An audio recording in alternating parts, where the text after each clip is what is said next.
Fraud is a special problem with regard to UFOs.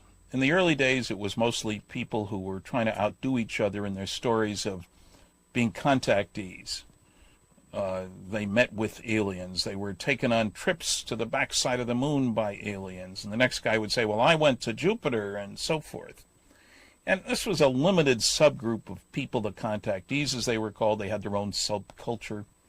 One of the people involved with that movement, Gabriel Green, died in 2001. He even ran for president on a ticket as a UFO contactee.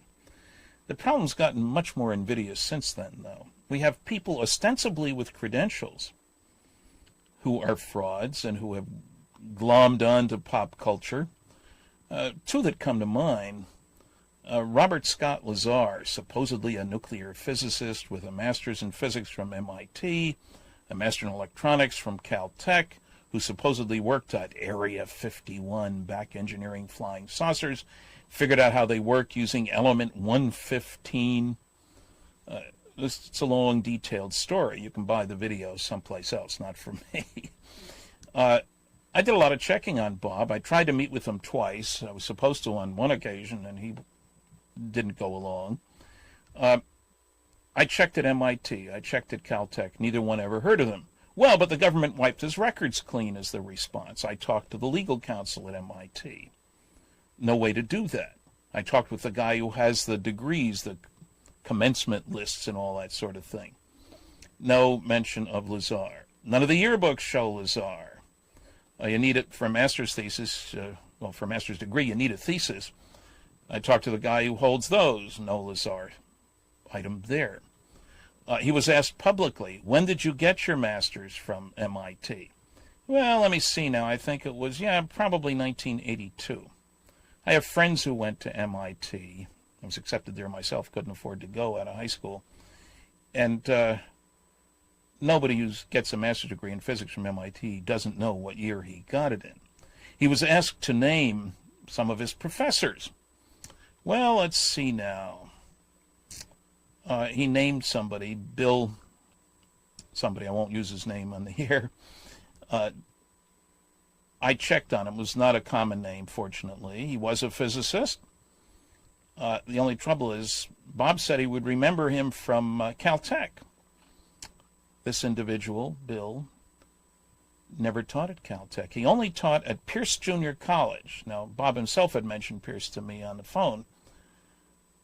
He did go there. Now, that's in Southern California, and he was going there at the same time that he was supposedly attending MIT, 2,500 miles east of there.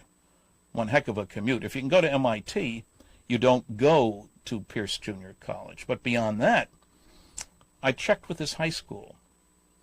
He finished in the bottom third of his high school class. You can't get into MIT if you're outside usually the top 10, 15, 20% of your class. Bottom third, never.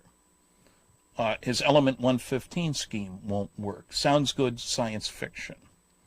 So, I checked with Los Alamos.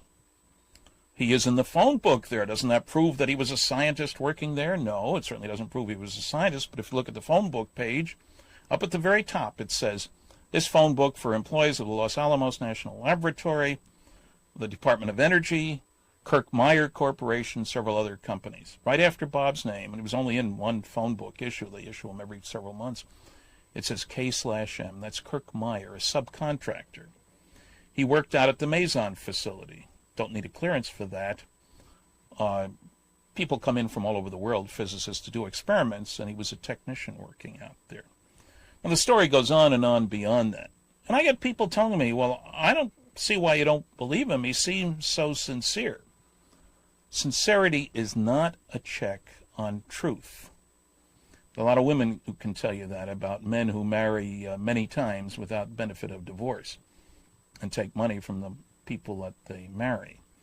They are sincere to the nth degree. Liars get good at it.